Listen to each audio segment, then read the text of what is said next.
اعتکاف کے حوالے سے کچھ فضائل اور مسائل آپ کے سامنے پیش کرنے ہیں، کیونکہ بہت سے لوگ اعتکاف میں بیٹھ چکے ہیں اور بہت سے ہو سکتا ہے بیٹھنے کی تیاری کر رہے ہوں۔ اعتکاف وہ عمل ہے جو رسول اللہ صلی اللہ علیہ وسلم نے پابندی سے فرمایا۔ جب آپ صلی اللہ علیہ وسلم کا آخری وقت تھا، عمر کا آخری حصہ تھا، تو اس میں آپ صلی اللہ علیہ وسلم پابندی سے اعتکاف فرمایا کرتے تھے۔ دنیا کی ہر قوم میں اعتکاف کی عبادت رہی ہے۔ جو بت پرست لوگ ہوتے تھے وہ فَنَظَلُّ لَهَا عَاكِفِينَ، قرآن کہتا ہے کہ وہ بھی بتوں کے سامنے جو ہے وہ ادب سے اور اس خاص قسم کی ہیئت بنا کے بیٹھ جایا کرتے تھے۔ تو جب اسلام دنیا میں آیا تو اسلام نے ہمیں بتایا کہ ہم نے اگر عبادت کے لیے اپنے آپ کو باؤنڈ کرنا ہے تو ہم صرف اللہ کے لیے کر سکتے ہیں اپنے آپ کو باؤنڈ، اور وہ بھی مسجد کے اندر۔ تو نبی صلی اللہ علیہ وسلم نے مسجد میں اعتکاف فرمایا۔ اس وقت سے لے کے آج تک امت آپ صلی اللہ علیہ وسلم کے اس عمل کو فالو کر رہی ہے۔ اس کی فضیلت کیا ہے؟ رسول اللہ صلی اللہ علیہ وسلم نے فرمایا ایک دن کا اعتکاف، بشرطے کے اخلاص کے ساتھ ہو، ایک دن کا اعتکاف آپ نے فرمایا انسان کو جہنم کی آگ سے ایسے دور کر دیتا ہے جیسے زمین اور آسمان کا جیسے فاصلہ ہے۔ تو اس عبادت کا بنیادی مقصد یہ ہے کہ انسان پورے سال دنیا کے کاموں میں مشغول رہتا ہے، وہ سال میں کچھ دن اللہ کے لیے نکالے۔ جیسے کوئی شخص ہجرت کرتا ہے اللہ کے لیے، اپنے گھر بار کو چھوڑتا ہے، تو معتکف بھی ایک نوعیت کی ہجرت کرتا ہے۔ وہ اپنے بیوی بچوں کو، اپنے اہل و عیال کو، اپنے رشتہ داروں کو چھوڑ چھاڑ کے اللہ کی گھر میں اور مسجد میں آ کے وہ پڑ جاتا ہے۔ تو اللہ کو یہ عمل بہت محبوب لگتا ہے کہ اتنی مصروفیتوں میں جب لوگ دنیا کی گہما گہمیوں میں مبتلا ہیں، کوئی شخص میری خاطر سب کچھ چھوڑ چھاڑ کے میرے گھر میں آ کے پڑ جاتا ہے کہ اللہ جب تک تو مجھے معاف نہیں کرے گا، جب تک تو مجھے سیدھے راستے پہ چلنے کی توفیق نہیں عطا فرمائے گا، گویا میں تیرا در چھوڑوں گا نہیں۔ تو اللہ کو یہ عمل بہت محبوب ہے، اور پچھلی امتوں میں بھی کسی نہ کسی درجے میں یہ عمل مختلف شکلوں میں مشروع رہا ہے۔ آپ صلی اللہ علیہ وسلم نے اس کی فضیلت بھی بیان کی، اور فقہائے کرام نے قرآن و سنت ہی سے اعتکاف کے مسائل بھی نکالے۔ تو اعتکاف کی سب سے بڑی فضیلت کیا ہے؟ ایک تو وہ فضیلت کہ جو حدیث میں بیان کی کہ مشرق اور مغرب میں جو فاصلہ اور آسمان اور زمین میں جو فاصلہ ہے، اتنا اللہ تعالیٰ جہنم کی آگ سے انسان کو دور کر دیتے ہیں۔ دوسری فضیلت اعتکاف کی کہ اس میں ہم آپ صلی اللہ علیہ وسلم کی ایک سنت کو فالو کر رہے ہوتے ہیں، جو کام نبی نے کیا ہم وہ کر رہے ہوتے ہیں۔ اور قرآن کہتا ہے لَقَدْ كَانَ لَكُمْ فِي رَسُولِ اللَّهِ أُسْوَةٌ حَسَنَةٌ، تمہارے لیے محمد صلی اللہ علیہ وسلم کے عمل میں اسوہ حسنہ، ایک اچھا نمونہ ہے، جیسے انہوں نے زندگی گزاری تم بھی ایسا کرو۔ تو نبی صلی اللہ علیہ وسلم کی سنت اس سے زندہ ہوتی ہے۔ دوسری فضیلت، تیسرا فائدہ اعتکاف میں کیا ہوتا ہے کہ آپ 10 دن جب مسجد کے ماحول میں گزارتے ہیں، مسجد کی ایک روحانیت ہوتی ہے، مسجد گناہوں سے پاک جگہ ہے، تو اس کچھ بھی نہ کریں، اس روحانیت کے اثرات آپ کے دل کے اندر جذب ہوتے ہیں، لاشعوری طور پر آپ کا دل اندر سے تبدیل ہوتا ہے۔ یہ اعتکاف کا تیسرا فائدہ۔ چوتھا فائدہ، آپ کو 10 دنوں تک باجماعت نماز پڑھنے کی توفیق ملتی ہے، آپ کو مسجد میں عبادت کی توفیق ملتی ہے، فارغ علماء کے بیانات سننے کی آپ کو توفیق ملتی ہے۔ یہ ایک بہت بڑا فائدہ ہے اعتکاف کا۔ اور سب سے بڑا فائدہ کیا، جو حدیث میں بھی منقول ہے، اور آپ صلی اللہ علیہ وسلم نے اعتکاف کی مشروعیت کی ایک وجہ یہ بھی بیان کی ہے کہ اس سے انسان کو لیلۃ القدر نصیب ہوتی ہے۔ آپ صلی اللہ علیہ وسلم لیلۃ القدر کی رات کی تلاش میں بھی اعتکاف فرمایا کرتے تھے، 10 دنوں کے لیے مسجد میں آ کے بیٹھ جایا کرتے تھے۔ تو معتکف کو یقینی طور پر لیلۃ القدر کی رات ملتی ہے، بالفرض اگر وہ سوتے ہوئے میں بھی لیلۃ القدر کی رات گزر جائے اور اس سے عبادت نہ ہو سکے، تو کم از کم اعتکاف والی عبادت تو اس کو لیلۃ القدر میں ملے گی۔ وہ قیامت کے دن یہ تو کہہ سکتا ہے اے اللہ لیلۃ القدر کی رات میں نے کوئی عبادت نہیں کی، لیکن اعتکاف والی عبادت مجھ سے ہوئی ہے، اس لیے کہ میں مسجد کے اندر موجود تھا۔ تو اعتکاف والے حضرات کو چاہیے کہ اعتکاف میں اگر آپ کچھ نہیں بھی کرتے، صرف فرض نماز پر اکتفا کرتے ہیں، تو آپ کو اعتکاف کا پھر بھی ثواب ملے گا۔ لیکن یہ جب اللہ کی طرف سے اتنا بہترین پیکیج آپ کو ملا ہوا ہے، آپ فارغ بھی ہیں، رمضان کا آخری عشرہ بھی ہے، اپنے آپ کو آپ نے باؤنڈ کیا ہوا ہے مسجد میں، تو سو کے یہ وقت گزار دینا یہ بہت بڑے اجر سے محرومی کا ذریعہ ہے۔ اس لیے معتکف کو اپنا وقت زیادہ سے زیادہ عبادت میں، تلاوت میں، نماز میں، دعاؤں میں لگانا چاہیے۔ اعتکاف میں انسان کی دعائیں بہت قبول ہوتی ہیں، تو رات کا آخری حصہ بھی ہو اور رمضان کا آخری عشرہ بھی ہو اور اعتکاف کی حالت بھی ہو، تو یعنی دعا کی قبولیت کا اس سے بڑا سبب کوئی ہو نہیں سکتا۔ تو معتکفین حضرات کو راتوں کے آخری حصے میں دعاؤں کا بہت زیادہ اہتمام کرنا چاہیے، اور معتکف کو چاہیے کہ رمضان کا یہ جو آخری عشرہ آپ نے اعتکاف کے لیے سلیکٹ کیا ہے، تو اس میں صرف اعتکاف برائے اعتکاف نہ ہو، بلکہ یہ ایک ورکشاپ ہونی چاہیے جس میں آپ یہ نیت کریں کہ میں جب مسجد سے نکلوں گا تو میں مکمل چینج ہو چکا ہوں گا۔ اگر آپ کی داڑھی نہیں ہے، آپ اعتکاف میں نیت کریں میں داڑھی کٹانے سے توبہ کروں گا۔ اگر آپ سود کھاتے ہیں، آپ نیت کریں میں 10 دن ایسے گزاروں گا کہ جب میں باہر نکلوں تو میں سود سے توبہ کر چکا ہوں۔ اگر بد نظری کی عادت ہے، آپ 10 دن اعتکاف میں اللہ سے دعا مانگیں کہ مجھ سے بد نظری چھوٹ جائے، اور یہ نیت کریں کہ میں اعتکاف میں نکلنے سے پہلے اعتکاف سے نکلنے سے پہلے اس لعنت سے توبہ کر چکا ہوں گا۔ اگر آپ کو دھوکہ دینے کی عادت ہے، بد اخلاقی کی عادت ہے، ماں باپ کا دل دکھانے کی عادت ہے، بیوی کا حقوق نہیں ادا کر رہے، بچوں کے ساتھ رحمت والا معاملہ نہیں کر رہے، اخلاق خراب ہے آپ کے، ان تمام بیماریوں سے اور ان تمام گناہوں سے توبہ کا فیصلہ کریں۔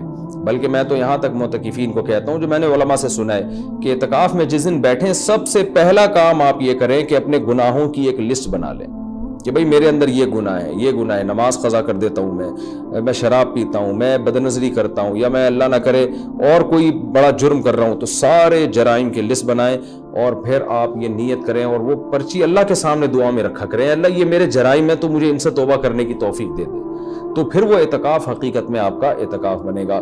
اور میں نے اپنی زندگی میں دیکھا ہے کہ جنہوں نے صحیح طرح سے اعتکاف کیا ان کی زندگیاں ہمیشہ کے لیے تبدیل ہو گئی۔ اکثر توبہ کرنے والے وہ ہوتے ہیں جو اعتکاف میں جا کر ان کو توبہ کی توفیق ملتی ہے۔ تو یہ بہت بڑی عبادت ہے، اس کا اہتمام کرنا چاہیے۔ دوسری بات، پہلے دن سے اپنا عبادت کا کوئی اسکیجول بنا لینا چاہیے۔ ایسا نہ ہو کہ آپ آ کے بیٹھ گئے، اب سوچنے میں 3 دن گزار دیں گے کہ آپ نے کرنا کیا ہے۔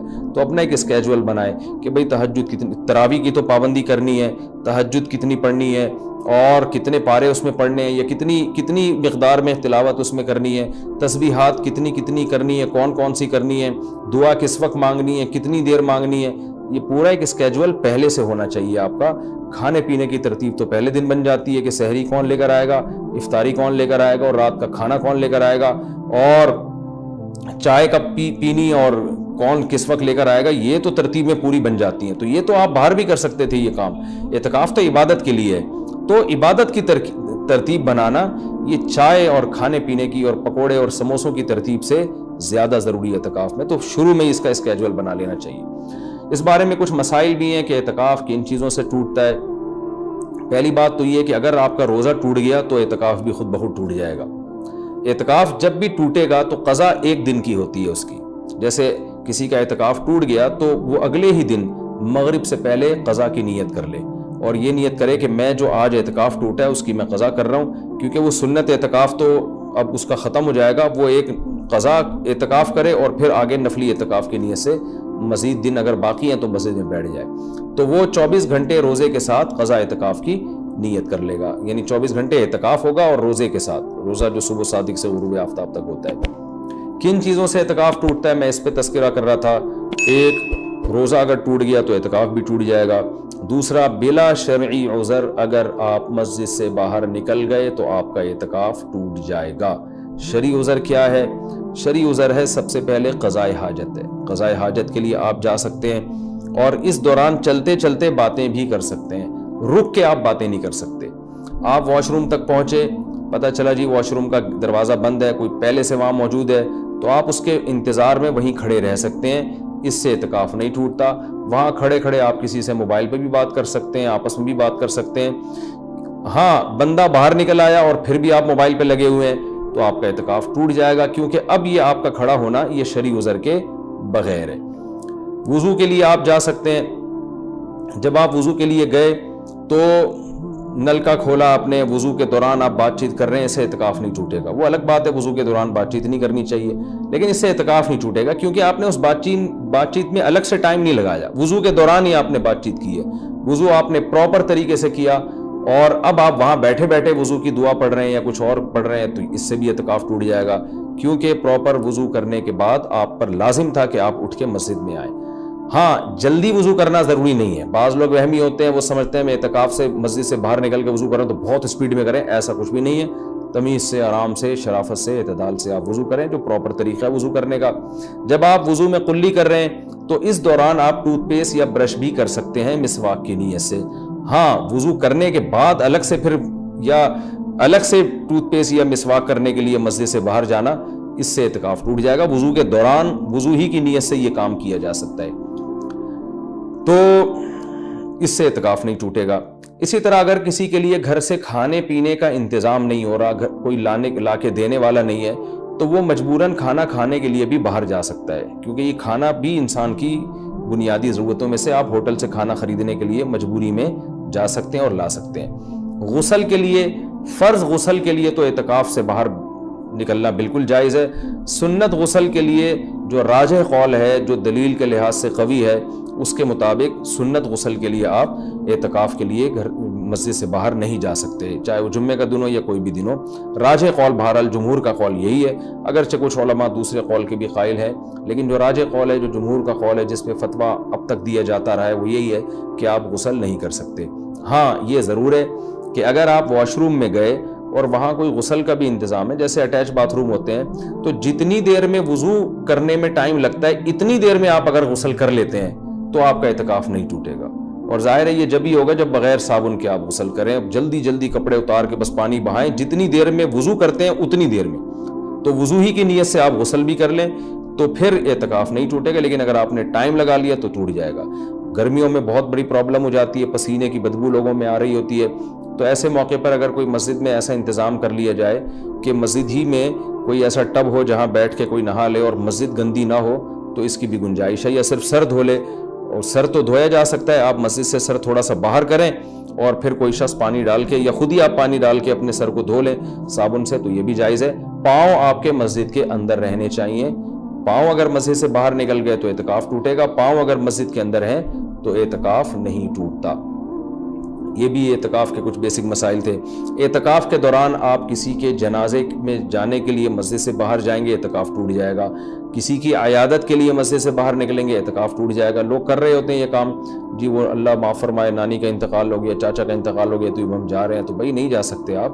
جس کا بھی انتقال ہو گیا اس کے لیے یہیں بیٹھ کے آپ دعائے مغفرت کریں، اور ان کا جنازہ اگر وہیں آ جاتا ہے تو مسجد کے اندر بعض جگہوں پہ صفیں بنتی ہیں، جنازہ باہر رکھا جاتا ہے تو ٹھیک ہے، مسجد سے باہر آپ نہیں جا سکتے۔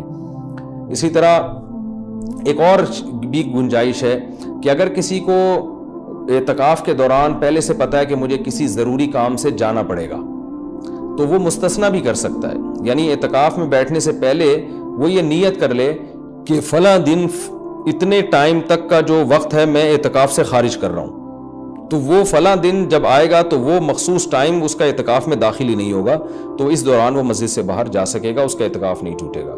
یا وہ یہ کہہ لے کہ جیسے کسی نے پیپر دینا ہے تو وہ یہ نیت کر رہے کہ بھائی میں اعتکاف میں تو بیٹھ رہا ہوں، لیکن میرا ایم اے اسلامیات کا یا میرا اکنامکس کا پیپر ہے، تو میں جب پیپر کا ٹائم ہوگا تو میں جاؤں گا پیپر دینے کے لیے، اور پیپر دے کے فوراً واپس آ جاؤں گا۔ تو پہلے سے جو نیت کر لے گا تو اس میں وہ ٹائم اعتکاف میں داخل ہی نہیں ہوگا، اور اس عمل کی وجہ سے اس کا اعتکاف ٹوٹے گا نہیں۔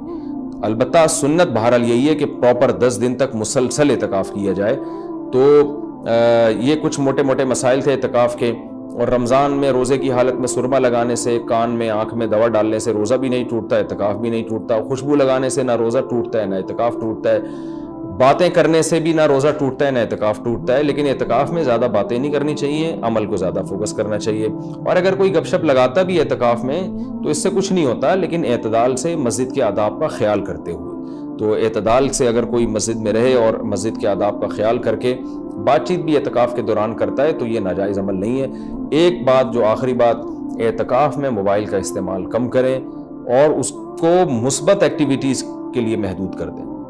فون پہ باتیں کرتے رہنا، ویڈیوز دیکھتے رہنا فیس بک کی، یہ تو سارا ٹائم آپ کا فیس بک برباد کر دے گا۔ کوئی کام کی علمی بحث دیکھنی ہو تو ایک الگ بات ہے، لیکن ویڈیو گیم اور ان چیزوں میں اعتکاف کو برباد کرنا یہ بہت بڑی محرومی کی بات ہے۔ اللہ تعالیٰ سے دعا ہے کہ اس رمضان کے اس عشرے کو اللہ ہم سب کے لیے رحمت بنا